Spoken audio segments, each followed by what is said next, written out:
Congratulations on season two. You've been pulling double duty in like the Taylor Sheridan universe of shows between Landman and this. You're just popping up everywhere, being booked and busy. But what's it like having, returning to the role of Elizabeth? And what can you tell us about where you think we meet her in season two? Because she had ended season one with a pretty traumatic event. What's her lens on everything in her situation heading into season two? Yeah, well, season one, I feel like we met her in this very like innocent, bright-eyed, life is perfect place, and then like slowly throughout the season, it was just like tragedy after tragedy. She lost her dad, she was shot, miscarriage, and then in season two, we meet her trying to survive winter, and it's her first winter on the ranch, and I think she's kind of slowly learning the sacrifices she has to make to be a part of this family and Yeah, what it means to be a Dutton. And so I think it's just a lot of season two is reality hitting for her. yeah. I love fan theories, especially fan theories in this universe of shows.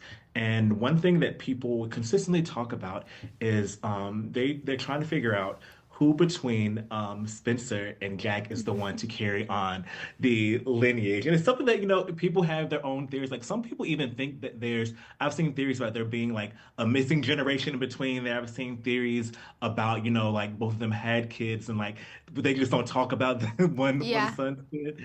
Have you seen any theories, and what does it mean for you to be a part of a show that has such a fan base that sparks, conversations where people get so involved that they want to know more things beyond, what's in the show?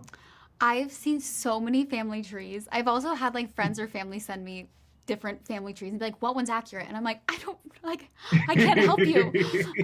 When I first started, when I first was auditioning for 1923 season one, I I had to like write out my own family tree based on like the scripts, and like I watched 1883 and Yellowstone. I'm like trying to figure this out because there are so many different ones. Yeah. Um, I mean, to be a part of a show that people are that passionate is very exciting, but it's because Taylor's really created like this universe of Yellowstone, and I'm excited for fans to get maybe a little more clarity this Yeah. season. What do you hope that a lot of this season has been I've seen so far in season one. I mean, episode one has been about, what's next for the Duttons. What do you hope people take away from this season of the show?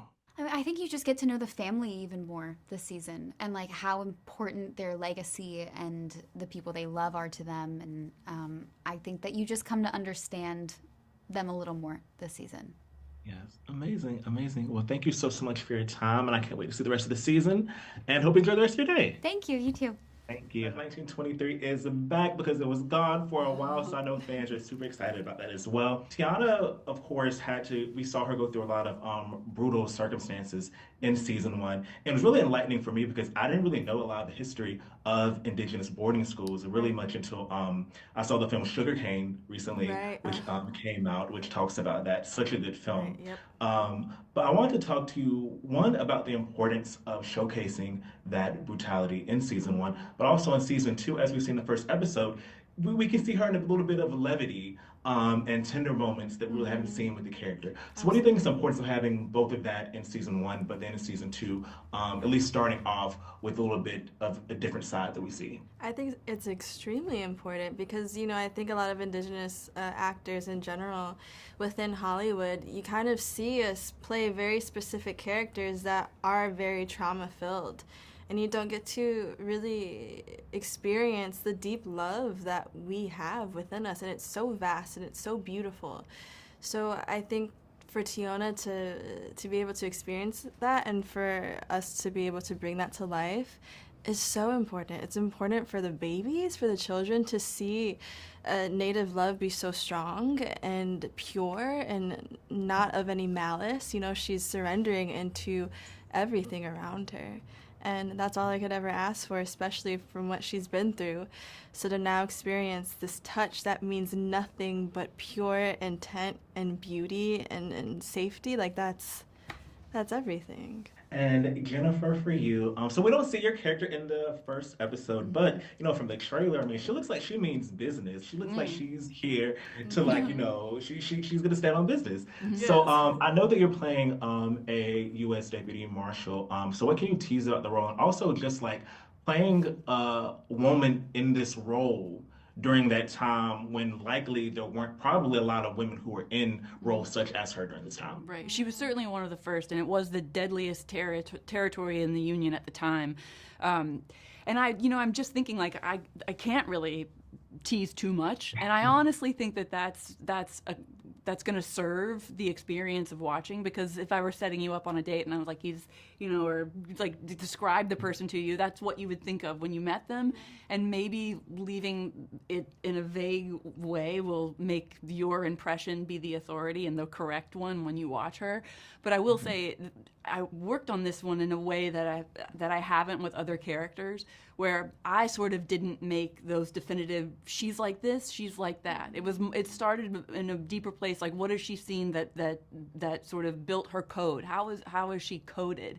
And then to not think of that ever again and just show up and notice what the Texas heat was doing that day, or what the other actors were, how they were moving, or how were the horses feeling that day, and really just live in the moment. One thing I learned on this show is that I should let you ask more questions. You probably have. No, go ahead. Go ahead. I was just going to say that it felt like there were more hours in a day. There was so little distraction and everything that did catch your mind was an invitation, like things like nature and, costumes and the breath and the sound of the horses. Like, it was truly an escape, almost like a hallucination. It was so perfect. Yeah. That's enough tease to know, like, where I could think that the character's gonna go. Oh. I think that was just enough tease. That was just enough tease. That's funny. Okay. But thank you both so much for chatting with me. I cannot wait to see more of this season. And also, Jennifer, I'm probably like the #1 fan of the TV series the TV series version of Limitless. So I need that to. I've been waiting to meet the #1 follow fan from that show. Thank you so much. It's nice to meet you. We need that. We need a reboot of that. Just so if that comes up. Let me sleep for about 10 years and then we'll go back to it. It was great, though. That was so much fun. Thank you. Thank you so much. Have a good. The end of season 1, we see that Zane's world has been, pretty much upended. And I'm interested to know, what can you tease about the ramifications of that and just his headspace that we see him in the first part of season 2? Yeah, well, I think he's got quite a journey, and I think there's a lot of resistance there, and I think it's a personal journey that the character needs to either, give up or overcome. I think there can go two ways, and so I won't tell you which way it will go, but I think, that does he rely on himself, or does he rely on the support of the family, which is basically his family and the extended family, which is the Duttons. Yeah. Sebastian, for you, it's interesting because I feel like your character probably delivered some of the most brutal violence that we saw in season 1.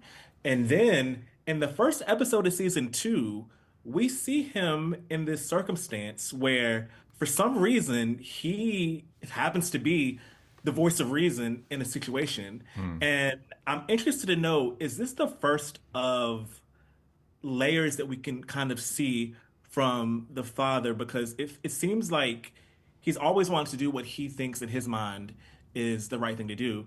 And I'm wondering, how does that impact the journey that he's going on in season 2?